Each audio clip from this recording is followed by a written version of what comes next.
कहानी की शुरुआत में हम आयरिस नाम की एक लड़की को देखते हैं जो कि एक कंपनी में जॉब के लिए इंटरव्यू देने आई थी। दरअसल आयरिस का छोटा भाई जिसका नाम रैली होता है उसको कैंसर है और अगर जल्दी ही उसका बोन मैरो ट्रांसप्लांट नहीं किया गया तो उसकी जान बचाना मुश्किल हो सकता है। इसलिए आयरिस उसका इलाज कराने और खर्चे चलाने के लिए एक जॉब ढूंढ रही थी। आज आयरिस एक कंपनी में इंटरव्यू देने आई थी पर वहाँ पर भी उसका सिलेक्शन नहीं होता। इसके बाद आयरिस रैली के डॉक्टर बार्डन से उनके क्लिनिक में मिलने जाती है। वहाँ पर डॉक्टर बार्डन आयरिस को शेफर्ड नाम के एक आदमी से मिलवाते हैं जो कि आयरिस को बताता है कि उसका फाउंडेशन आयरिस के भाई की हेल्प कर सकता है और उसकी जान बचा सकता है। अब ये सुनकर आयरिस काफी खुश होती है और वो शेफर्ड से पूछती है कि इसके बदले में उसे क्या करना होगा। शेफर्ड उसे बताता है कि कल रात उसके घर पर एक डिनर पार्टी है जहाँ पर उसे आना होगा। उसके अलावा वहाँ पर ऐसे और भी लोग आएंगे जिनको पैसों की जरूरत है। डिनर करने के बाद वहाँ पर एक गेम खेली जाएगी और जो भी उस गेम को जीतेगा उसे बहुत सारे पैसे मिलेंगे। अब आयरिस उसकी ये बातें सुनकर थोड़ी कंफ्यूज हो जाती है और वो शेफर्ड को कहती है कि वो इस बारे में उसे सोचकर बताएगी। फिर जाने से पहले शेफर्ड उसे कहता है कि अगर वो ये गेम जीत गई तो पैसों के साथ साथ वो उसके भाई का इलाज भी करवा देगा। और इसी के साथ वो आयरिस को अपना कार्ड देता है और कहता है कि अगर वो आना चाहे तो कल इस एड्रेस पर पहुंच जाए। अब आयरिस उस पार्टी में जाना नहीं चाहती थी इसलिए घर आकर वो उस कार्ड को डस्टबिन में फेंक देती है। वहाँ पर उसका भाई रैली भी बैठा था जिसे ये देखकर बहुत दुख होता है कि उसकी बहन उसका इलाज करवाने के लिए इतनी परेशानियां उठा रही है। फिर उसी रात आयरिस को उन कंपनीज के कॉल आते हैं जहाँ पर वो इंटरव्यू देकर आई थी और आयरिस को ये पता चलता है कि उनमें से किसी भी कंपनी में उसका सिलेक्शन नहीं हुआ। अब आयरिस के पास और कोई ऑप्शन नहीं था इसलिए वो डस्टबिन से उस कार्ड को उठाती है और शेफर्ड की पार्टी में जाने के लिए उसे हाँ बोल देती है। फिर अगली रात आयरिस को पिक करने के लिए एक कार आती है जो उसे शेफर्ड की डिनर पार्टी में लेकर जाती है। वहाँ पर पहुंचकर आयरिस 7 और कैंडिडेट से मिलती है जो कि उसी की तरह वहाँ पर गेम खेलने आए हुए थे। थोड़ी देर बाद वहाँ पर बेवंस नाम का एक आदमी आता है जो कि शेफर्ड का सिक्योरिटी इंचार्ज था। फिर वो उन सभी कैंडिडेट्स को कहता है कि गेम के रूल्स के हिसाब से उन सभी को उनकी कीज और मोबाइल फोन यहीं छोड़ने होंगे। इसके बाद वो उन सभी को डिनर टेबल पर लेकर जाता है और कुछ देर बाद वहाँ पर शेफर्ड अपने बेटे जूलियन के साथ आता है और सभी को उससे इंट्रोड्यूस करवाता है। इसके बाद सभी डिनर करना शुरू करते हैं पर वहाँ पर आयरिस शेफर्ड को कहती है कि मैं वेजिटेरियन हूँ और मैं ये मांस नहीं खा सकती। अब ये सुनकर शेफर्ड थोड़ा खुश होता है और वो आयरिस से कहता है कि मैं चाहता हूँ कि तुम ये मांस का टुकड़ा खा जाओ, पर आयरिस उसे ऐसा करने से मना कर देती है। फिर शेफर्ड आयरिस से कहता है कि अगर तुम ये मांस का टुकड़ा खा लेती हो तो मैं तुम्हें $10,000 दूंगा। अब आयरिस ये सुनकर सोच में पड़ जाती है क्योंकि $10,000 कोई छोटी रकम नहीं थी और थोड़ी देर सोचने के बाद वो उस मांस के टुकड़े को खा लेती है। अब ये देखकर शेफर्ड उस पर हंसने लगता है और उसको कहता है कि जिसने पूरी जिंदगी कभी मांस नहीं खाया था आज उसने कुछ पैसों के लिए वो भी खा लिया। इसके कुछ देर बाद शेफर्ड को पता चलता है कि उसके पास में बैठा एक आदमी जिसका नाम कैनवी है वो एक रिकवरिंग एल्कोहलिक है और उसने शराब पीना छोड़ दिया है। फिर शेफर्ड कैनवी से कहता है कि अगर उसने अपने सामने रखा हुआ वाइन का गिलास पूरा पी लिया तो वो उसे $10,000 देगा, लेकिन कैनवी उसे ऐसा करने से मना कर देता है। फिर शेफर्ड उसके सामने $50,000 की गड्डी रख देता है और उसे कहता है कि अगर तुमने अपने सामने रखी हुई शराब की बोतल को पूरा खत्म कर दिया तो ये सारे पैसे तुम्हारे। अब ये सुनते ही कैनवी लपक कर उस बोतल को उठाता है और उसे पूरा खाली कर देता है। फिर डिनर खत्म होने के बाद शेफर्ड सभी कंटेस्टेंट से कहता है कि अब हम असली गेम को शुरू करने वाले हैं जिसका नाम है वुड यू रादर। इस गेम में सभी कंटेस्टेंट्स को 2 ऑप्शन दिए जाएंगे जिनमें से उन्हें एक ऑप्शन को सेलेक्ट करना होगा और उस ऑप्शन को सेलेक्ट करने के लिए उन्हें सिर्फ 15 सेकंड दिए जाएंगे। अगर इन 15 सेकंड में उन्होंने कोई ऑप्शन सेलेक्ट नहीं किया तो उन्हें गेम से बाहर कर दिया जाएगा और ऑप्शन सेलेक्ट करने के बाद उन्हें जो टास्क दिया जाएगा उन्हें उस टास्क को पूरा करना होगा। आयरिस पूछती है अगर किसी ने टास्क को पूरा करने से मना कर दिया तो इस पर शेफर्ड कहता है कि उसे भी गेम से बाहर कर दिया जाएगा और जो भी सारे टास्क पूरे करके गेम के अंत तक बना रहेगा वो ही इस गेम का विनर होगा। अब गेम शुरू होने से पहले शेफर्ड सभी लोगों से कहता है कि अगर कोई गेम छोड़कर यहाँ से जाना चाहता है तो अभी चला जाए, क्योंकि अगर एक बार गेम शुरू हो गया तो कोई भी यहाँ से बाहर नहीं जा सकता। लेकिन वहाँ पर बैठे लोगों में से कोई भी नहीं उठता क्योंकि उन सभी को पैसों की जरूरत थी। फिर गेम शुरू होता है और बेवंस कमरे में एक इलेक्ट्रिक शॉक देने वाली मशीन को लेकर आता है। अब उस मशीन को देखकर सभी लोग घबरा जाते हैं और कैनवी उठकर वहाँ से जाने की कोशिश करता है। वो कहता है कि मुझे पहले ही पता था कि तुम हम सभी को हर्ट करने वाले हो, इसलिए अब मुझे ये गेम नहीं खेलना। इस पर शेफर्ड उसे कहता है कि मैंने पहले ही बोला था अगर कोई गेम छोड़कर जाना चाहे तो अभी जा सकता है, लेकिन अब तो गेम शुरू हो चुका है और रूल्स के हिसाब से अब तुम कहीं नहीं जा सकते।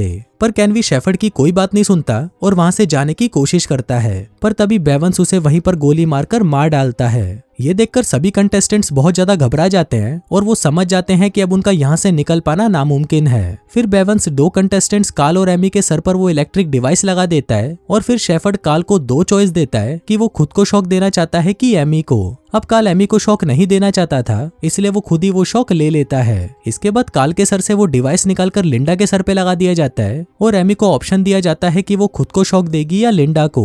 पर एमी बिना टाइम वेस्ट किए लिंडा को शॉक दे देती है और कहती है कि वो यहाँ पर ये गेम खेलने आई है। अब इसी तरह सभी के सर पर डिवाइस लगाया जाता है और सभी को ऑप्शन दिए जाते हैं। लास्ट में आयरिस की बारी आती है और उसके और कार्ल के सर पर डिवाइस लगाया जाता है। अब क्योंकि आयरिस बहुत अच्छी थी, इसलिए वो उस इलेक्ट्रिक शॉक को खुद ले लेती है। इसी के साथ गेम का पहला राउंड कंप्लीट हो जाता है और यहाँ पर कोई भी कंटेस्टेंट गेम से बाहर नहीं होता। इसके बाद शेफर्ड सभी को एक ब्रेक लेने को कहता है और दूसरे राउंड की तैयारी भी शुरू हो जाती है। थोड़ी देर बाद वहाँ पर शेफर्ड का बेटा जूलियन सभी से मिलने आता है और फिर उसकी वहाँ पर बैठे हुए एक आदमी ट्रेविस से लड़ाई हो जाती है। ट्रेविस उसे बहुत गालियां देता है, जिस पर जूलियन उसे कहता है कि उसने अपना मुंह खोलकर बहुत बड़ी गलती की है। थोड़ी देर बाद गेम का सेकंड राउंड शुरू होता है और शेफर्ड सभी को बताता है कि इस बार उन्हें अपना ऑप्शन चूज करने के लिए 30 सेकंड दिए जाएंगे। सबसे पहले आयरिस की बारी आती है और उसे 2 ऑप्शन दिए जाते हैं, या तो वो ट्रेविस की थाई पर आइस पिक से स्टैप करेगी या उसकी पीठ पर चाबुक से 3 बार मारेगी। ट्रेविस आयरिस से कहता है कि अगर वो उसकी थाई पर स्टैप करेगी तो वो मर भी सकता है, इसलिए वो आयरिस को उसे चाबुक से मारने को कहता है। अब आयरिस ना चाहते हुए भी ट्रेविस को जोर से मारती है, जिससे उसकी पीठ पूरी तरह छिल जाती है। इसके बाद लूकस नाम के कंटेस्टेंट की बारी आती है और उसे ऑप्शन दिया जाता है कि या तो वो आयरिस की थाई पर स्टैप करेगा या फिर ट्रेविस की पीठ पर फिर से 3 बार चाबुक से मारेगा। अब ट्रेविस भी एक बहुत ही अच्छा आदमी होता है, इसलिए वो लूकस से कहता है कि वो 3 बार और चाबुक खाने के लिए तैयार है और इसी के साथ 3 बार और वो चाबुक की मार खा लेता है। अब अगली बारी ट्रेविस की होती है और उसे ऑप्शंस दिए जाते हैं कि या तो वो लूकस की थाई पर स्टैप करेगा या बेवंस के हाथों से फिर से 3 बार चाबुक खाएगा। दोस्तों यहाँ पर हमें साफ पता चलता है कि थोड़ी देर पहले ट्रेविस की जूलियन से जो लड़ाई हुई थी उसका बदला जूलियन यहाँ पर ट्रेविस से ले रहा था, पर ट्रेविस किसी को भी स्टैप नहीं करना चाहता था, इसलिए वो तीसरी बार भी चाबुक खाने के लिए तैयार हो जाता है और बेवंस के हाथों चाबुक खाने के बाद वो पूरी तरह अधमरा हो जाता है। इसके बाद पीटर नाम के एक आदमी की बारी आती है और उसे ऑप्शन दिया जाता है कि या तो वो लिंडा की थाई पर स्टैप करेगा या फिर से ट्रेविस की पीठ पर 3 बार चाबुक से मारेगा। अब पीटर सोचता है कि अगर अब उसने ट्रेविस को मारा तो वो मर भी सकता है, इसलिए वो देखता है कि लिंडा पैरालाइज है, इसलिए वो उसे कहता है कि अगर मैं तुम्हें स्टैप करूंगा तो तुम्हें कुछ भी फील नहीं होगा और इसी के साथ वो साइज स्पीकर से उसकी थाई पर मार देता है, जिससे लिंडा का बहुत सारा खून निकलने लगता है। थोड़ी देर बाद पीटर देखता है कि लिंडा एकदम शांत पड़ी हुई है और चेक करने पर उसे पता चलता है कि वो मर चुकी है। अब लास्ट में कार्ल को ऑप्शन दिया जाता है कि या तो वो लूकस को स्टैप करेगा या ट्रेविस की पीठ पर चाबुक से मारेगा।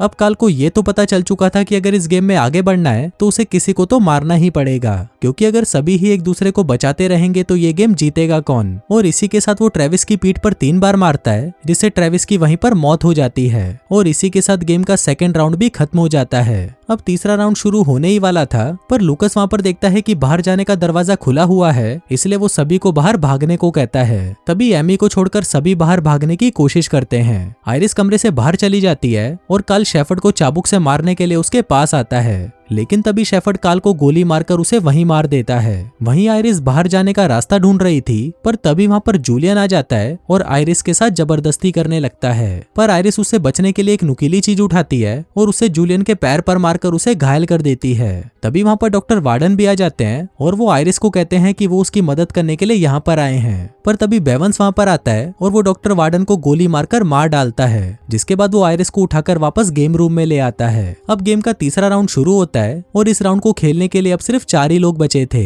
फिर शेफर्ड का एक गार्ड कमरे में एक बैरल लेकर आता है और सभी कंटेस्टेंट्स के सामने एक एक एनवलप रखा जाता है। कंटेस्टेंट्स को 2 ऑप्शन दिए जाते हैं कि या तो वो एनवलप पे लिखे हुए टास्क को कंप्लीट करें, जो कि कुछ भी हो सकता है, या फिर बैरल के अंदर भरे हुए पानी में 2 मिनट तक अपनी सांस रोक कर रखें। अब पहला चांस पीटर को मिलता है तो वो एनवलप को चूज करता है। उसमें लिखा था कि उसे अपने हाथ में एक पटाखा फोड़ना होगा, पर पटाखे की जगह उसे एक बड़ा बॉम्ब दिया जाता है, जिसके फटने पर उसे हार्ट अटैक आ जाता है और उसकी वहीं पर मौत हो जाती है। फिर अगली बारी लूकस की होती है और वो भी एनवलप ही चूज करता है, जिसमें लिखा था कि उसे अपनी एक आंख को ब्लेड से काटना होगा। अब लूकस के पास और कोई भी ऑप्शन नहीं था, इसलिए वो ना चाहते हुए भी ये काम कर देता है। अगली बारी आयरिस की होती है और वो डिसाइड करती है कि वो बैरल के अंदर 2 मिनट तक अपनी सांस रोकेगी और वो ये काम पूरा भी कर लेती है। फिर आखिरी चांस एमी का होता है और वो एनवलप चूज करती है जिसमें लिखा था कि उसे 4 मिनट तक पानी में अपनी सांस को रोकना पड़ेगा, जिसको एमी पूरा नहीं कर पाती और वहीं मर जाती है। अब लास्ट राउंड में सिर्फ लूकस और आयरिस ही बचते हैं। फिर शेफर्ड उनको कहता है कि इस राउंड में जिसको भी पहले चांस मिलेगा सारा एडवांटेज उसे ही मिलेगा। फिर टॉस करके ये डिसाइड किया जाता है कि पहला चांस किसको मिलेगा और वो टॉस आयरिस जीतती है। फिर शेफर्ड आयरिस के हाथ में एक बंदूक देता है और उसको कहता है कि या तो वो दोनों ये गेम यहीं छोड़कर घर जा सकते हैं, वो भी बिना किसी पैसे के, या वो लूकस को शूट कर दे और सारा पैसा जीतकर अपने घर चली जाए। अब यहाँ पर लूकस आयरिस को समझाने की कोशिश करता है कि हम कहीं और से भी पैसा कमा सकते हैं, मेरी भी 3 बहनें हैं तो प्लीज मुझे शूट मत करो। लेकिन आयरिस को तो सिर्फ अपने भाई की परवाह थी, इसलिए वो अचानक से लूकस के हार्ट में शूट कर देती है जिससे वो वहीं मर जाता है। अब आयरिस ये गेम जीत जाती है और शेफर्ड उसे बहुत सारे पैसे देता है, जिसके साथ ही वो उसे कहता है कि अगले हफ्ते से उसके भाई का इलाज भी शुरू हो जाएगा। फिर आयरिस पैसे लेकर अपने घर पर आती है और थोड़ी देर बाद जब वो अपने भाई को देखने उसके पास जाती है तो वो देखती है कि उसके भाई ने बहुत सारी दवाइयां खाकर आत्महत्या कर ली है। अब शायद उसके भाई ने ऐसा इसलिए किया क्योंकि अब वो अपनी बहन को और तकलीफ नहीं देना चाहता था। और दोस्तों, इसी के साथ ही ये कहानी यहीं खत्म हो जाती है।